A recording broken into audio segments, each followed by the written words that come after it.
Welcome to మన TV news bulletin. ముందుగా headlines. Eluru జిల్లాలో నూతన మొక్కజొన్న వంగడాన్ని ఆవిష్కరించిన ఉపరాష్ట్రపతి.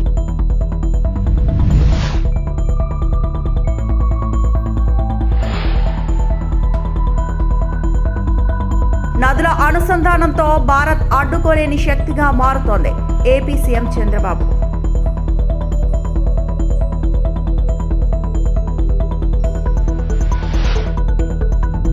పరందూర్ విమానాశ్రయంపై తమిళనాడు సీఎం విజయ్ కీలక ప్రకటన. అసెంబ్లీలో ప్రాజెక్టుపై స్పష్టత. ఏలూరు జిల్లా ముసునూరులో గవర్నమెంట్ పాప్ కార్మిక సంస్థ ఆధ్వర్యంలో రూపొందించిన నూతన మొక్కజొన్న వంగడాన్ని ఆయన ఆవిష్కరించారు. ఈ కార్యక్రమంలో governor justice Abdul Nazeer, CM Chandrababu, మంత్రులు నారా లోకేష్, పార్థసారథి తదితరులు పాల్గొన్నారు. ఈ సందర్భంగా ఉపరాష్ట్రపతి మాట్లాడారు. వ్యవసాయ రంగంలో ఆత్మ నిర్భర్ భారత్ దిశగా ఇది ముఖ్యమైన ముందడుగు. రైతులు మొక్కజొన్న సాగు చేస్తూ మంచి లాభాలు ఆర్జిస్తున్నారు. పాప్కార్న్ ఎగుమతి చేసే స్థాయికి దేశం ఎదుగుతోంది. వ్యవసాయ అభివృద్ధికి సీఎం చంద్రబాబు అందిస్తున్న ప్రోత్సాహం అభినందనీయం.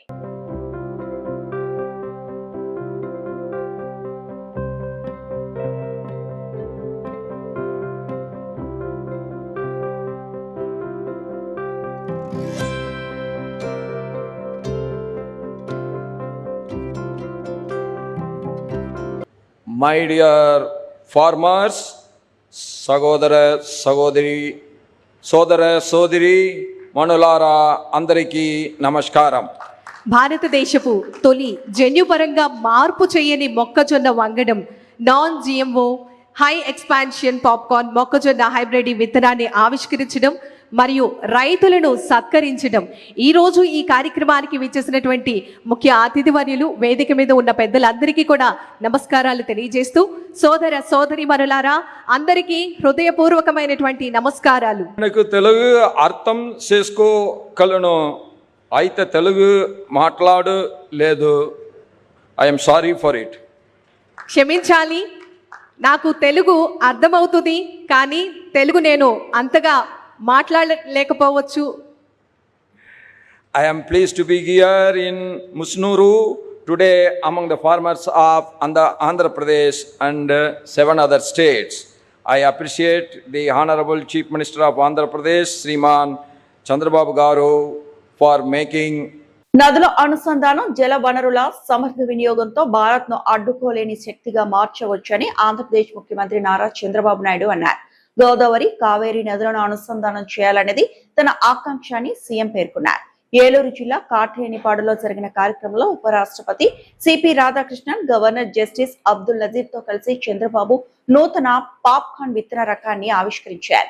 భవిష్యత్తులో ముసునూరు అంటేనే పాప్కార్న్ గుర్తుకు వచ్చేలా ఈ ప్రాంతాన్ని అభివృద్ధి చేయాలని సీఎం ఆకాంక్షించారు. పాప్కార్న్ సాగుకు ముసునూరు ప్రాంతంలో అపారమైన అవకాశాలు ఉన్నాయని ఆయన తెలిపారు. 5 నదుల్ని కలిపే పరిస్థితి. గోదావరి, కృష్ణ, తుంగభద్ర, అదే సమయంలో పెన్నా, అదే సమయంలో కావేరి. ఈ 5 నదులు కలపగలిగితే 4 రాష్ట్రాల్లో సమస్య పరిష్కారం అవుతుంది. నీళ్లు తీసుకుపోవడమే కాదు, దీనివల్ల కష్టకాలంలో ఇది ఒక స్టెబిలైజర్గా స్థిరీకరణ చేసే అవకాశం వస్తుంది. వారు తొందరలోనే దీనికి ఒక కార్యాచరణ తయారు చేస్తాను కూడా హామీ ఇచ్చారు. ఎందుకంటే ఒక్కసారి గోదావరి, కావేరి పూర్తి చేసి, ఆ తర్వాత గోదావరి మహానది పూర్తి చేసి, అక్కడి నుంచి మహానది గంగా పూర్తి చేసి, ఆ తర్వాత గంగా బ్రహ్మపుత్ర పూర్తి చేసుకుంటే సైమల్టేనియస్ కానీ 1 by 1 పూర్తి చేసిన ఈరోజు కొన్ని వేల టీఎంసీ నీళ్లు గంగా నుంచి సముద్రంలోకి పోతున్నాయి, గోదావరి నుంచి సముద్రానికి పోతున్నాయి. ఈ నీళ్లన్నీ మనం ఉపయోగించుకోగలిగితే ఇంకా దేశానికి తిరుగు లేదు. దేశ భవిష్యత్తు అన్స్టాపబుల్ అని చెప్పి మరొకసారి మీ అందరికీ విజ్ఞప్తి చేస్తున్నాను. ఈ సమస్యని ముందుకు తీసుకుపోతున్నటువంటి ఉపరాష్ట్రపతి గారిని మనస్ఫూర్తిగా అభినందిస్తున్నాం. అలాగే గవర్నమెంట్ సమస్య పరందూర్ విమానాశ్రయ ప్రాజెక్టుపై తమిళనాడు ముఖ్యమంత్రి విజయ్ కీలక ప్రకటన చేశారు. రాష్ట్ర అసెంబ్లీలో పరందూర్ గ్రీన్ ఫీల్డ్ ఎయిర్పోర్ట్ ప్రాజెక్టుకు సంబంధించిన అంశాలపై సీఎం విజయ్ మాట్లాడారు. విమానాశ్రయ నిర్మాణం, భూసేకరణతో పాటు స్థానిక ప్రజల ప్రయోజనాలకు సంబంధించిన అంశాలపై ప్రభుత్వం తీసుకుంటున్న చర్యలను ఆయన వివరించారు. పారందూర్ విమానాశ్రయం తమిళనాడు భవిష్యత్ రవాణా వ్యవస్థలో కీలకంగా మారనుందని ప్రభుత్వం భావిస్తోంది. ఈ ప్రాజెక్టుపై ముఖ్యమంత్రి విజయ్ చేసిన తాజా ప్రకటన ఇప్పుడు రాజకీయ ప్రజా వర్గాల్లో ఆసక్తిని రేకెత్తిస్తోంది.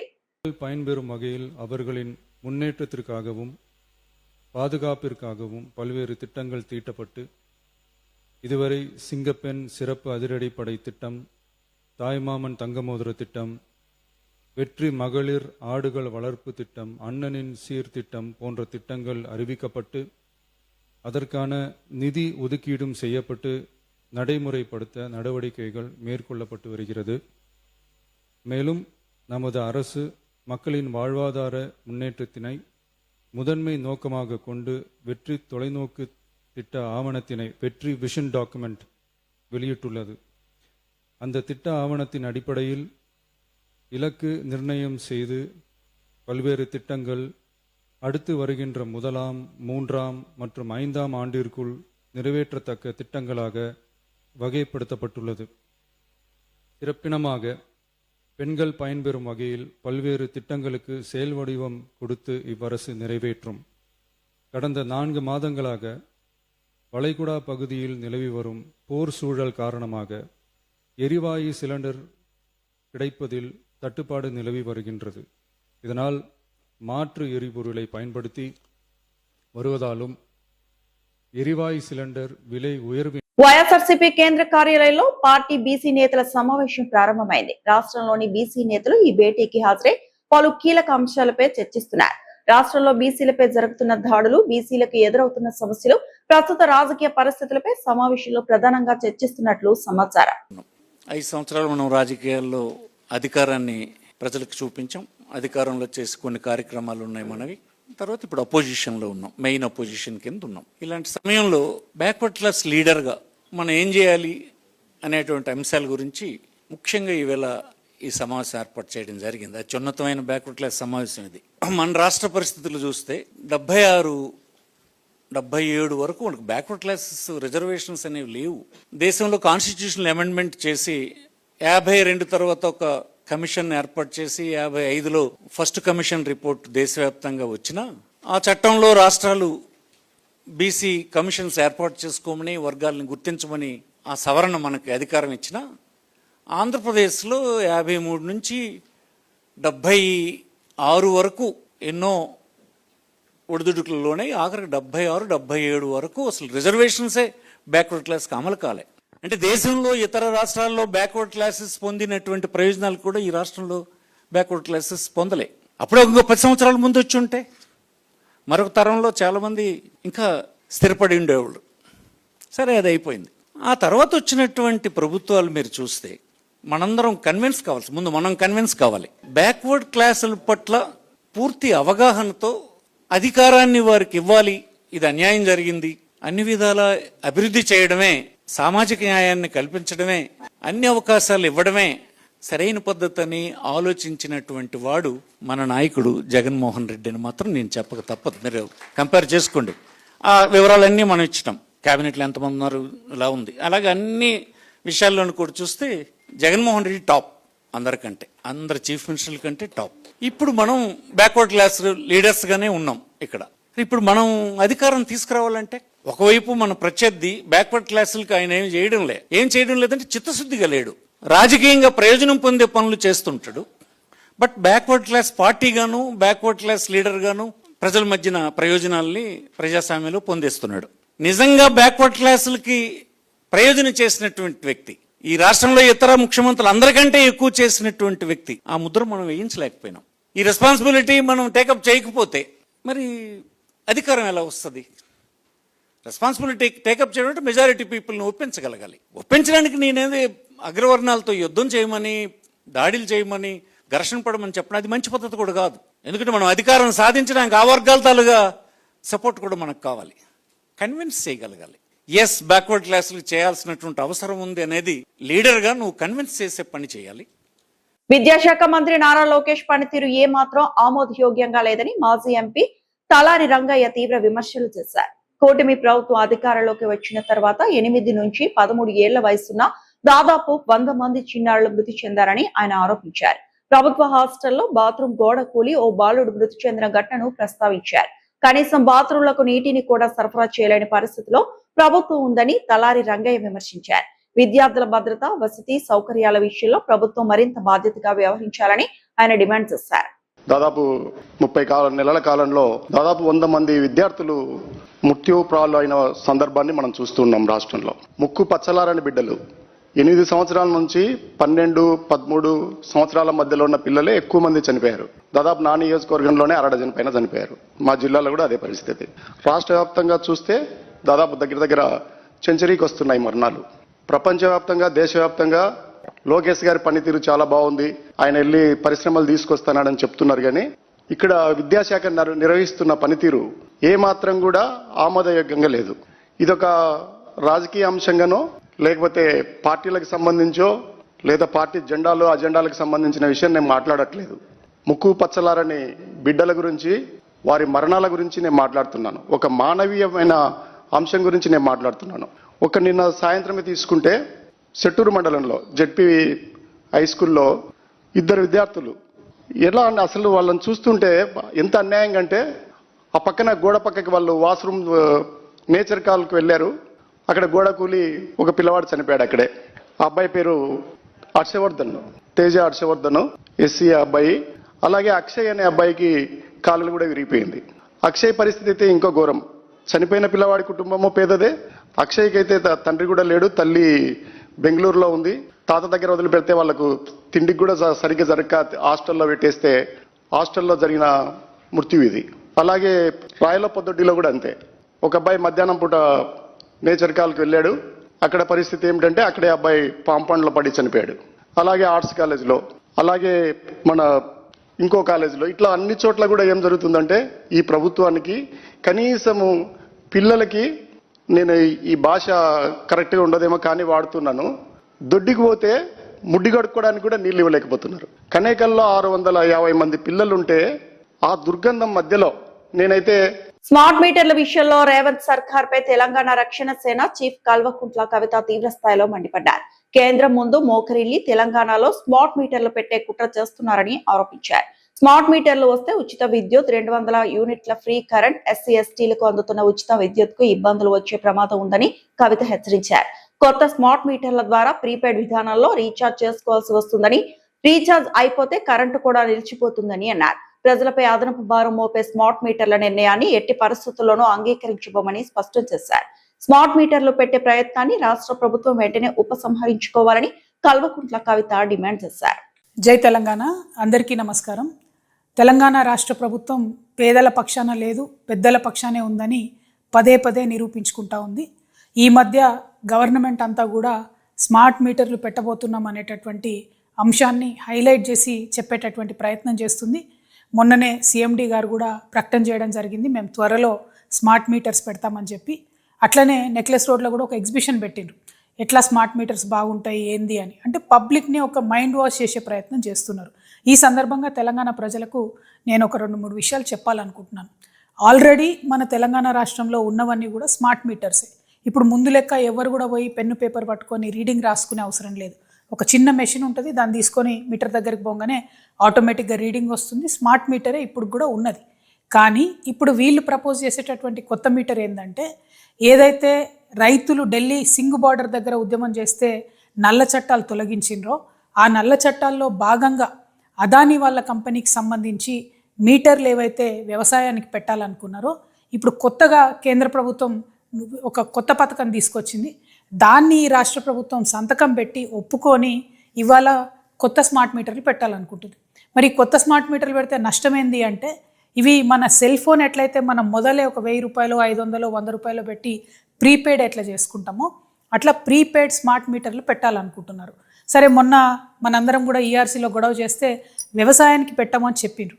కానీ ఇప్పుడు మళ్ళీ మొత్తం పబ్లిక్కి పెట్టాలి, ప్రతి ఇంటికి కూడా స్మార్ట్ మీటర్ పెట్టాలి అనే ఒక ప్లాన్ చేస్తూ ఉన్నారు. దీనివల్ల నష్టమేంది? ఆల్రెడీ ఉత్తరప్రదేశ్లో ఈ ఎక్స్పెరిమెంట్ అయితే మొత్తం ప్రతి ఇంట్లోంచి మీటర్లు పీక్కొచ్చి ఎలక్ట్రిసిటీ ఆఫీసులలో మీటర్లు వేసి వెళ్ళిపోతున్నటువంటి పరిస్థితి ఉన్నది.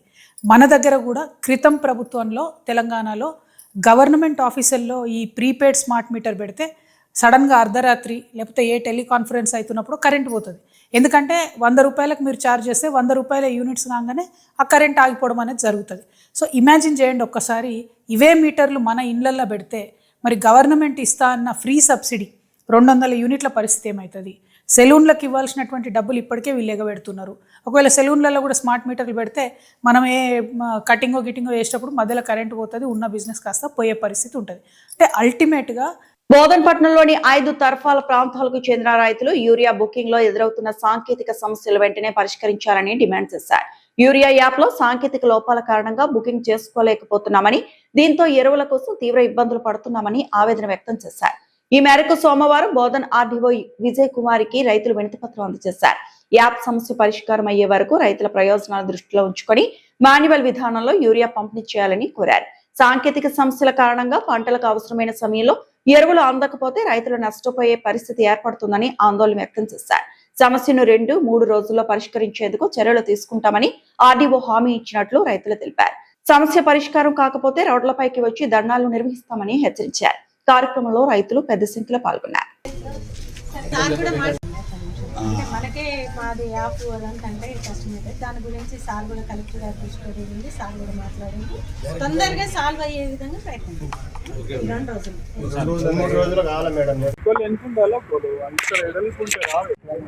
మేము అందరం బోధన పట్టణ 5 తరపుల రైతులము. మాకు కొద్దిగా యూరియా కొరత వలన మాకు చాలా ఇబ్బందికరంగా మారింది. ఈ విషయమై మేడం ఆర్డీఓ గారికి వినతి పత్రం ఇవ్వడం జరిగింది. మేడం గారు స్పందించి కలెక్టర్ గారికి దృష్టిలో పెట్టుకుని తక్షణమే 2-3 రోజుల్లో అందిస్తారని ఆమె చెప్పడం జరిగింది. దీనికి అందరం రైతులందరూ ఇస్తారని భావిస్తున్నాం. తొందరగా మీరు కూడా ఇంతకుముందు మొన్ననే 5 తరపుల రైతులము. మాకు కొద్దిగా యూరియా కొరత వలన మాకు చాలా ఇబ్బందికరంగా మారింది. ఈ విషయమై మేడం ఆర్డీఓ గారికి వినతి పత్రం ఇవ్వడం జరిగింది. మేడం గారు స్పందించి కలెక్టర్ గారికి దృష్టిలో పెట్టుకుని తక్షణమే 2-3 రోజుల్లో అందిస్తారని ఆమె చెప్పడం జరిగింది. దీనికి అందరం రైతులందరూ ఇస్తారని భావిస్తున్నాం. తొందరగా మీరు కూడా ఇంతకుముందు మొన్ననే నిన్న కూడా ప్రెస్ మీట్ మీలో కూడా తద్వారా ఈరోజు కూడా మేము కలెక్టర్ గారికి ఇవ్వడం జరిగింది, ఆర్డీఓ గారికి ఇవ్వడం జరిగింది. దీని వెంబడి స్పందించి ఇవ్వగలరని, మాకు యూరియా ఇప్పించగలరని మనవి. నుంచి వచ్చాము. రైతుల దుద్యాల దోతేయాల పొంగనూరు రామసముద్రం ప్రధాన రహదారి అధ్వానంగా మారి ప్రయాణికులకు నరక యాతన మిగులుస్తోందని పొంగనూరు మాల మహానాడు అధ్యక్షుడు అశోక్ ఆవేదన వ్యక్తం చేశారు. పుంగమ్మ కట్ట పెద్ద దర్గా నుంచి పొంగనూరు సరిహద్దు వరకు రహదారిపై భారీగా గుంతలు ఏర్పడి రాకపోకలకు తీవ్ర అంతరాయం కలుగుతోందని ఆయన అన్నారు. పొంగనూరు నుంచి కర్ణాటకలోని శ్రీనివాసపురం, చింతామణి ప్రాంతాలకు వెళ్లే ప్రధాన మార్గం ఇదేనని, ప్రతిరోజు ఈ రహదారిపై వందలాది వాహనాలు రాకపోకలు సాగిస్తుంటాయని తెలిపారు. అదేవిధంగా ప్రభుత్వ ఆసుపత్రితో పాటు జూనియర్ కళాశాల, డిగ్రీ కళాశాలకు వెళ్లే విద్యార్థులు, ప్రజలు కూడా ఇదే మార్గాన్ని ఉపయోగించాల్సి వస్తోందన్నారు. ముఖ్యంగా రాత్రి సమయాల్లో రహదారిపై ఉన్న గుంతలు సరిగ్గా కనిపించక ద్విచక్ర వాహనదారులు ప్రమాదాల బారిన పడుతున్నారని అశోక్ తెలిపారు. రోడ్డు మరమ్మతులు చేపట్టాలని స్థానికులు, సామాజికవేత్తలు ఎన్నోసార్లు అధికారుల దృష్టికి తీసుకెళ్లినా ఇప్పటి వరకు సరైన స్పందన లేకపోవడం బాధాకరమన్నారు. ఇప్పటికైనా సంబంధిత అధికారులు స్పందించి పొంగనూరు రామసముద్రం రహదారికి తక్షణమే మరమ్మతులు చేపట్టి ప్రజల ఇబ్బందులు తొలగించాలని పొంగనూరు మాల మహానాడు రాష్ట్ర అధ్యక్షుడు అశోక్ డిమాండ్ చేశారు.